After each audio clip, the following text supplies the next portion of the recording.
We're going to be talking about imaginary numbers. Who thinks they know the answer to this question? Yes, ma'am. That's exactly what it equals. And I to the fourth equals 1.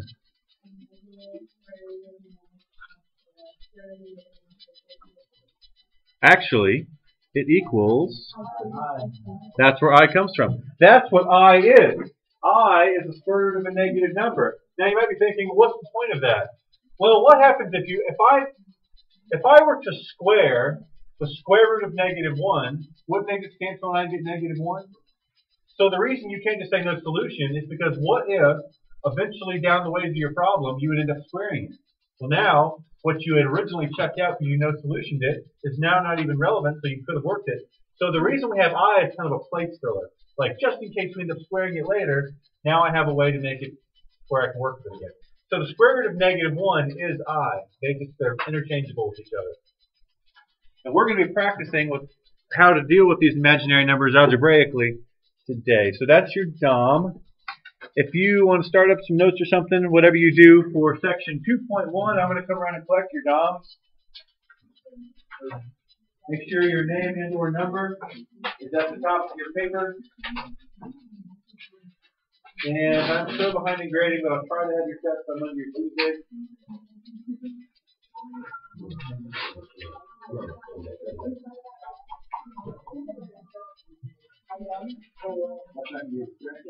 No.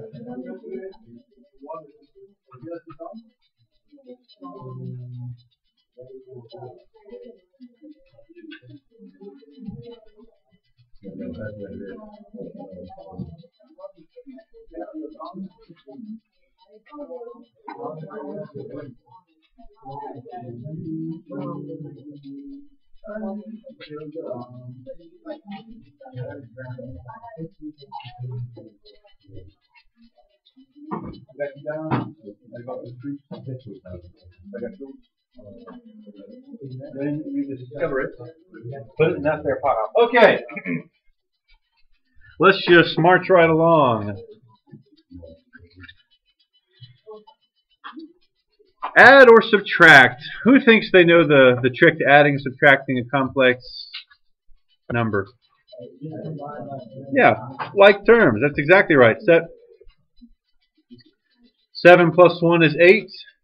2i plus negative 4i is minus 2i. When you add or subtract, it's just like a variable. It just kind of tags along. 3 minus 5 is negative 2. 2i minus a negative 7i is 2i plus 7i plus 9i. Just don't forget to distribute your negative. That'd be plus 13 plus I when you do it here. Is there another problem on the board somebody would like to see worked?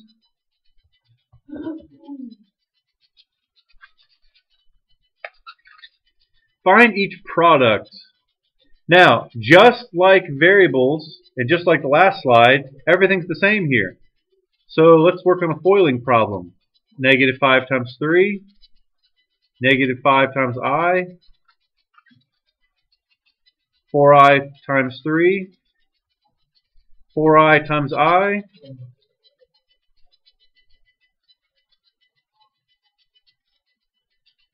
now what is I squared? Negative 1. So 4 times negative 1 is negative 4. Negative 15 plus negative 4 is negative 19. Negative 5i plus 12i is 7i. And this would be the simplified form of that whole thing FOILed.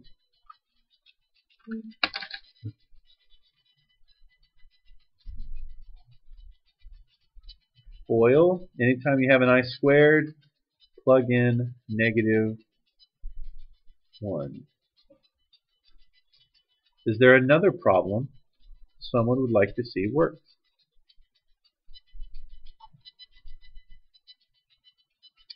Or is there a question about something that we've done?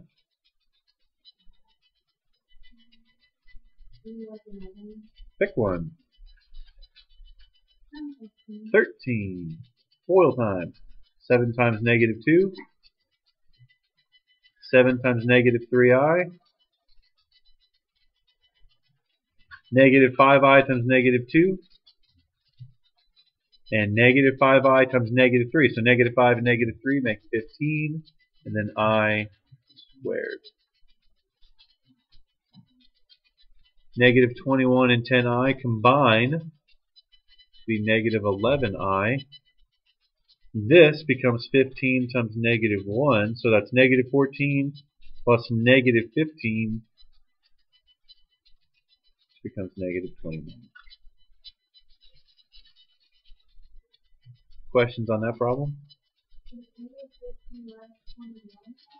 Yes, it is.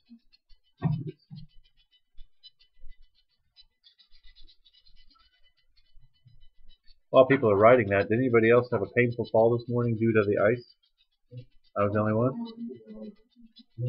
Uh-oh. Yeah, because the ice? Yeah, that stinks. Yeah, I may have fallen down the steps of my apartment this morning. It really was painful. I may have. My laptop may have gone skidding across the driveway. Yeah, it was bad. It was really painful. Questions?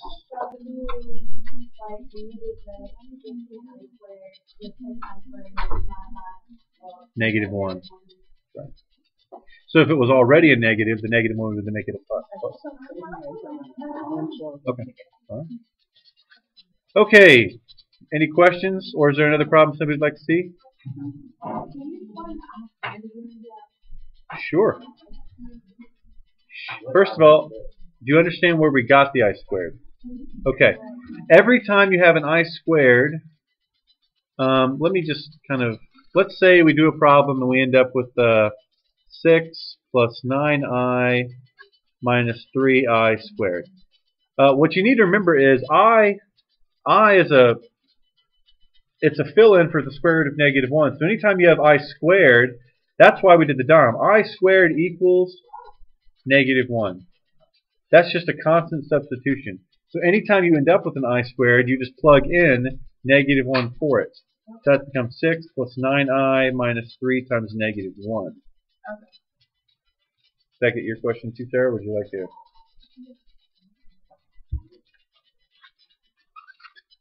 Divide. Ooh. What do you think the problem is here? I mean, these don't reduce or anything. Irrational numbers, you cannot have a radical or an imaginary number left in your denominator. It's like against one of the math laws. So, to get rid of that, now this is also a big thing if you're somebody who's planning on taking the ACT soon. This is a big thing in the ACT. Every time I've taken a practice ACT, there's one of these problems on it where it shows you a problem like this and it says simplify. The trick is, now, our goal is to get rid of the I, correct? Well, if we multiply that by 3 minus I again, it's going to be 9 minus 6I plus I squared, but we still have an I down there. So the trick is to multiply it by its additive inverse on both the top and the bottom. That way it's legal. Because it's like multiplying by 1. You multiply the top and bottom by the additive inverse of your imaginary portion on the bottom. That way, when you FOIL it, all your i's will go away on the bottom. So foiling on the bottom, you get 9 plus 3i minus 3i, which cancel. That's why we do it like that. And then minus I squared. And they should always cancel if you do it correctly. What did you say?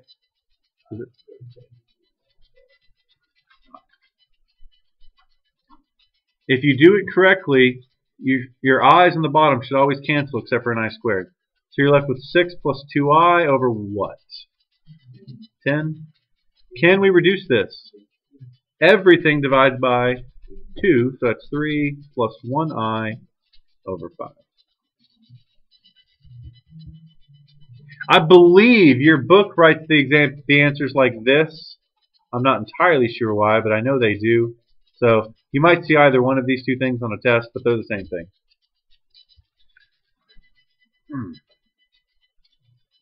Let's look at another one. How about 27? What do we need to multiply the top and bottom by? 2 minus I. It's only the bottom we're worried about.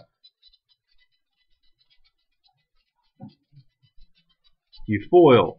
4 minus 2I plus 2I cancels. Minus I squared. And on the top you get 2 plus 3I. Foiling with 2 minus I, which I haven't done yet. So simplifying. 4 minus 2I, bless you, plus 6I, I'm just spoiling the top right now, minus 3I squared, divided by, what's this, 4 minus negative 1, so 5. Alright, like terms on the top. This is going to become 3 times negative 1, so minus a negative 3 will be plus 3. 4 plus 3 is 7. What's this, plus 4I over 5. And that's as far as you can go.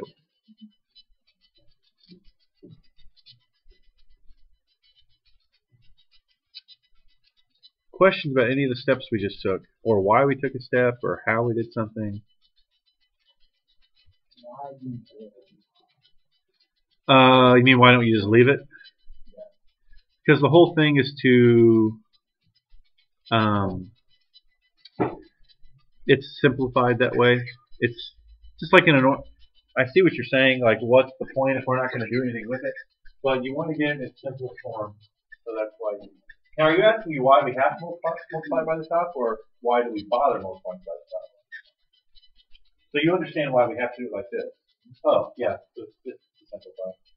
Same reason you wouldn't leave just a random 3 plus 2 sitting in a problem. It's just not proper. Other questions from this slide? That was a good question.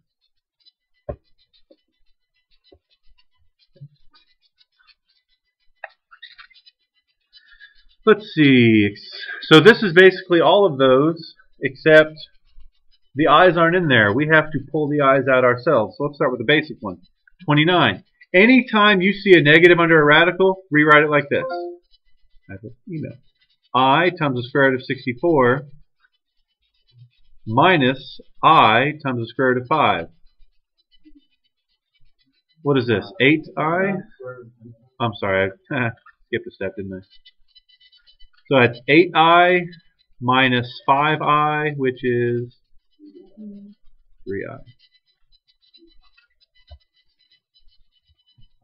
Most common mistake people are going to make is going to be on 33 and 35. They're just going to square both terms. Let's do 33. You have to write out both terms next to each other and FOIL. Negative 2 times negative 2, negative 2I radical 4, minus another 2I radical 4, I squared, let's see, it'll be plus I squared. What's the square root of 4 squared? 4.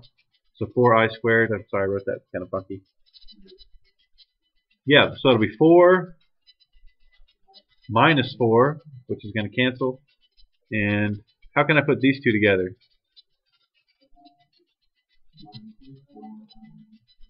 Actually, I guess before I put them together, I should simplify them, shouldn't I? What's the square root of 4? 2. So that's really 2I times 2, so it's minus 4I minus 4I after you go ahead and do their radicals. So the whole thing is what, negative 8I?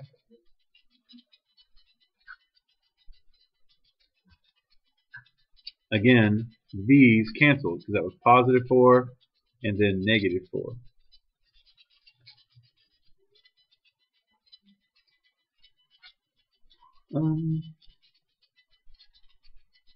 How about, because I squared is negative 1, so that's going to turn that into minus 4. So then those plus 4 minus 4. Sure can. 35. So let's rewrite it first.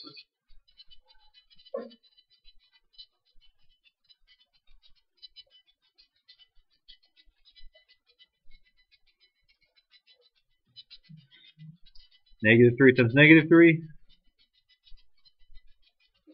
9. Negative 3 times negative I radical 7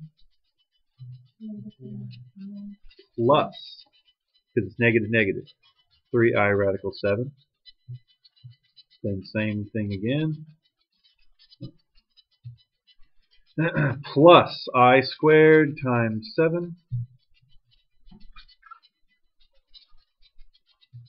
So that becomes 9 minus 7, because this is going to be negative 7. 2, and then there's nothing we can do with the 7, so we're just going to tag it along and combine those two terms.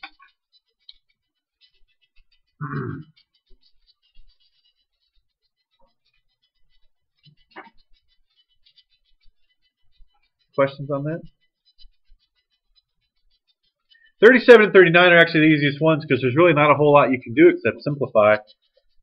37, let me take it somewhere where I have a little bit more space. 37. How can I rewrite that?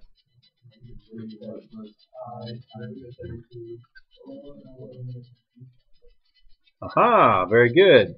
This breaks down into 16 times 2, which is 4 radical 2. So this turns into negative 8 plus 4I radical 2 over 24. And what number divides by all three of these numbers?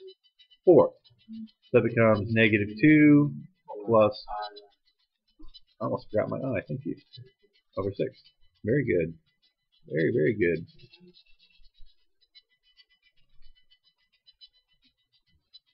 Those are probably the easiest ones. Even though they look like division, they'd be the hardest. All you really have to do is simplify. The hardest thing about those is the radicals. Don't forget to reduce your radical.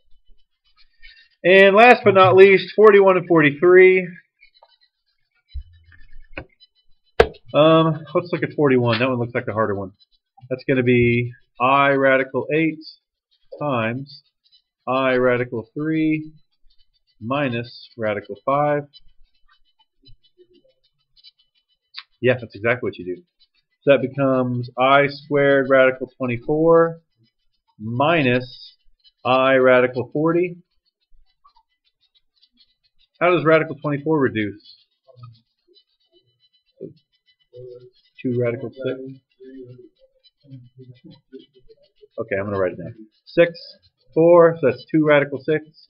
And that's going to be a negative because it's I squared. So negative 2 radical 6 minus, how does this guy reduce? 2 radical 10. I radical. And you can't combine them because one has an imaginary and the other doesn't.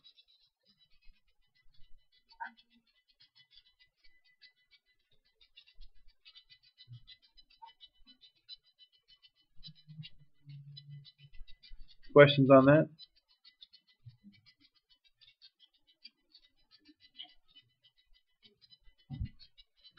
Are we sure? Here's a question. My order of operations is a bit fuzzy in my mind. I'm looking at 43 and I'm thinking, because I know I taught you guys just a few days ago that if you multiply radicals, you can just multiply what's underneath, which would make that a positive 60, therefore making our imaginary irrelevant. But if you pulled out the I first, then it would make it negative at the end. So I'm curious as to which one. I'm a little fuzzy on my details. Somebody look at, what section is this? 2.1, number 43 in the back of your book. Find that answer, and I'm going to work it pulling my eyes out and see if that's right.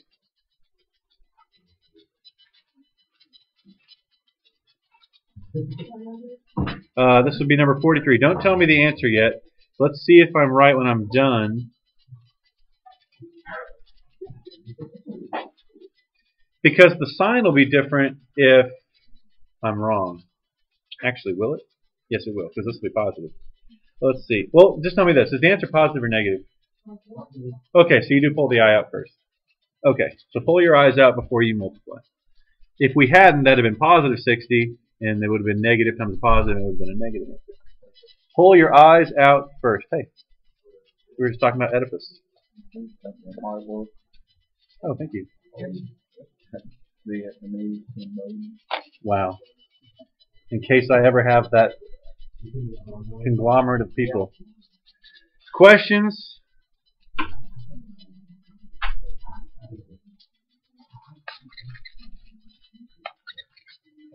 Two more slides, that is. I know. Solve each quadratic using the quadratic formula. Who can tell me the quadratic formula?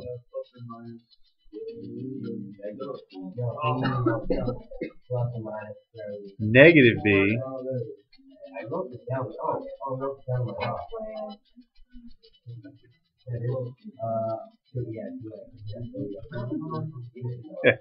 that was kind of a train wreck. Make sure you've got that formula down. These problems are just plugging it into the formula as long as you've got the formula. And why do you think they would throw these problems in with this lesson? Okay. Serious answer. Why do you think they'd throw these problems in? Because we're going to get a negative under the radical. Right. So let's try number 47, because that one doesn't require us to do any pre-work. Negative b plus or minus. I don't know why I made that so long. B squared, yes. B squared minus 4ac all over 2a. Oh, that's a good question. This is 47. 47. Oh yeah, I went ahead and, yes, sorry.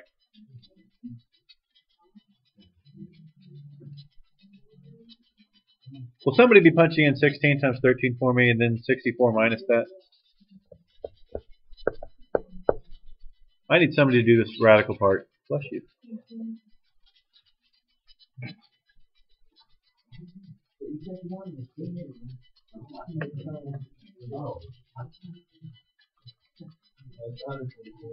Oh, so it'll be negative 144. And what's the square root of negative 144?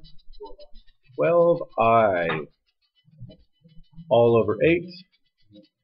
What divides evenly into all of those? 4. So negative 2 plus or minus 3i over 2. Where did I get what? When you do this, you get negative 144, which is 12i. Yeah. Now, I'll tell you right now, the book is going to write your answer like this. Negative 1 plus or minus 3i over 2. That doesn't mean you're wrong. I prefer to leave it as one big fraction, but they like to break it down. Okay. Are there questions about where anything on the board came from?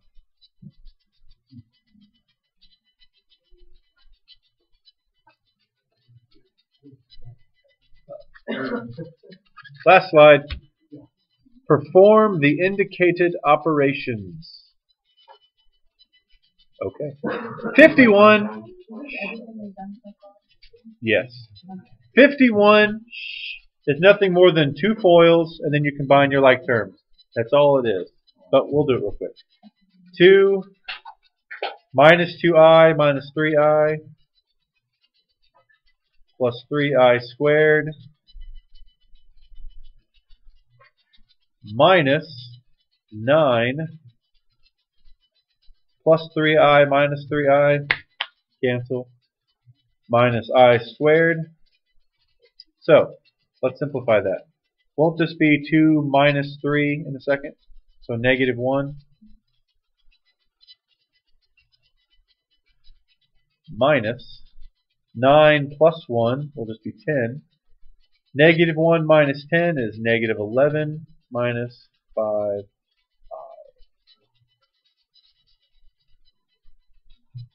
53 is the exact same thing. They just didn't write it out for you. You're going to have to write it out yourself and FOIL it. Subtract. 55. What do you think the key to 55 is going to be? Yeah. Take the i's out, take the square root of the number.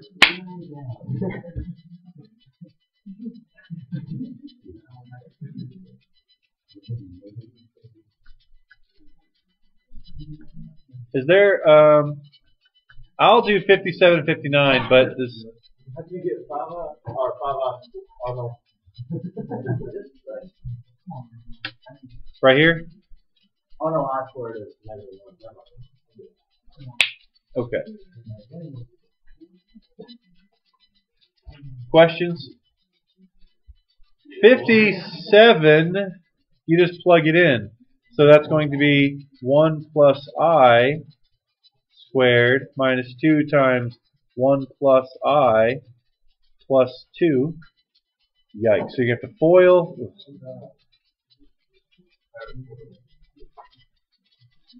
That's after you FOIL.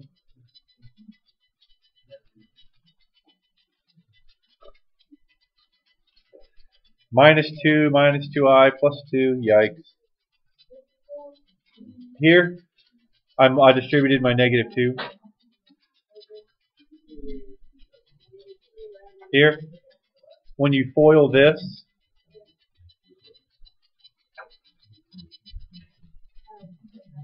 it's the two middle terms put together.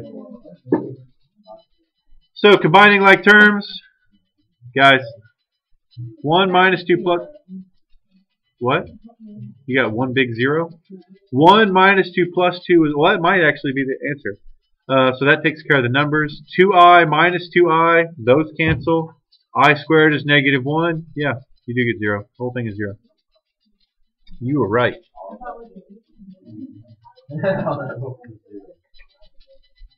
Say that one more time. I heard some question from... No, so you know what the answer was? No, I can answer your question. You said, where did this come from? When you FOIL this, you get 1 plus I plus I. Okay. And then the 1 and the I squared something. Well, it's kind of, because that's a negative 1. 1 plus negative 1. I was thinking the 2 and the 2 and then the 1 squared. Oh, okay. Alright then. In 59, all you have to do is plug it in. 3I squared plus 19 over 2 minus 3I. Here's the last thing I'm going to ask you. 2 minus 3I, what are we going to have to do with that? Just said coming in. By what? If this is 2 minus 3I, what are we going to multiply top and bottom by? 2 plus 3I. 2 plus 3I. Very good. Okay. Here you go. Good.